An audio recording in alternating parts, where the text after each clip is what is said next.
वैशाख मास की पंचकोशी में चिलचिलाती धूप में भक्तजन पैदल करोहन स्थित कायावर्णेश्वर महादेव के दर्शन किए व पड़ाव होने पर रात्रि विश्राम किया। पंचकोशी का प्रथम पड़ाव करोहन गांव में स्थित 84/82 कायावर्णेश्वर महादेव पर है। यह पंचकोशी का प्रथम पड़ाव स्थल है। यहाँ पर अनेक श्रद्धालु भगवान कायावर्णेश्वर महादेव के दर्शन कर रात्रि विश्राम दिया। वहीं अन्य गांवों के लोगों ने भक्तों को राहत पहुंचाने के लिए टेंट की व्यवस्था की व चाय, नाश्ता, फल फ्रूट, दूध इत्यादि का वितरण कर भक्तों को गर्मी का एहसास कुछ कम कराया। कायावर्णेश्वर महादेव की कथा है कि प्रजापति दक्ष के यज्ञ में भगवान शिव को आमंत्रित न करने पर उमा क्रोधित हो गई और उन्होंने शक्ति भद्रकाली माया को उत्पन्न किया।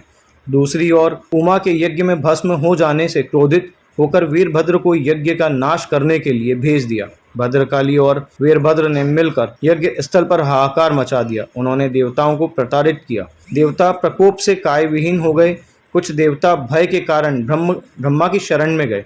ब्रह्मा कैलाश पर आए और शिव की स्तुति की। देवताओं को पुनः काया कैसे प्राप्त होगी उसका उपाय पूछा। तब भगवान शंकर ने कहा, महाकाल वन के दक्षिण द्वार पर स्थित काया वर्णेश्वर महादेव शिवलिंग के दर्शन करें। यह बात सुनकर सभी देवता महाकाल वन में आए और शिवलिंग के दर्शन कर आराधना की और काया को प्राप्त किया। देवताओं की काया प्राप्त करने के कारण शिवलिंग काया वर्णेश्वर महादेव के नाम से विख्यात हुए। मान्यता है कि जो भी मनुष्य शिवलिंग के दर्शन कर आराधना करता है वह पृथ्वी पर उत्तम राज सुख भोग कर अनंत काल स्वर्ग में गमन करता है। यह मंदिर पंचकोशी के करोहन गांव में प्रथम पड़ाव पर स्थित है।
जी गुरुजी बताइए किस प्रकार का आयोजन था आज? आज का तो बड़े अच्छा प्रोग्राम था यहाँ का मंदिर पे। सभी दर्शनार्थी के दर्शन भी अच्छी तरह हो गए, अंदर से ही कोई परेशानी नहीं हुई। और पंचकोशी के लिए क्या कायावर्णेश्वर महादेव की क्या कथा है? कायावर्णेश्वर महादेव की कथा है, राजा दक्ष ने जब यज्ञ किया था, भोलेनाथ को निमंत्रण नहीं दिया था, उस प्रकार से देवी और रुद्र दोनों रुष्ट हो गए थे, वीरभद्र और ये, तो उनने सभी देवगण ऋषिगणों के खंडित कर दिया। अब सब खंडित देवता ब्रह्मा जी के पास गए। खंडित देवता की पूजा नहीं होती है, सभी सृष्टि का हाहाकार मच गया।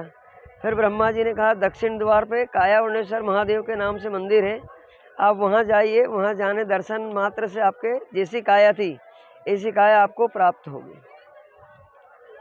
और इसका क्या फल और क्या विधान है इसकी पूजन का?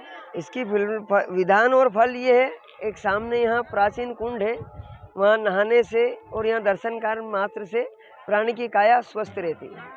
आपका शुभ नाम? महेश पुजारी।